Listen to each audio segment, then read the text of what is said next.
Okay, so also... Pre, kambing ah. Okay, so also Yeah, pre. second to the fastest running animal in the world with 70 kilometers per hour. Second to cheetah with 120 kilometers per hour. And also we have here the traveling in Vietnam and China. Trainable and edible pigs. And they can eat Pulutan. 15 to 20 piglets in one time. Because 3 months pa lamang, sex mature na yan. So may makikita kayo dyan mga maliliit, nagdadalang baboy na. And edible din yan, so pwede nyo rin silang kainin. The pot delicate from Vietnam and China.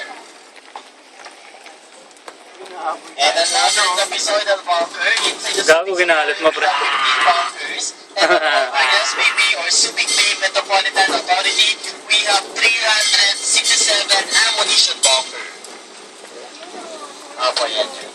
And then our native process together with our saan and goats. Sinipa yung kambing.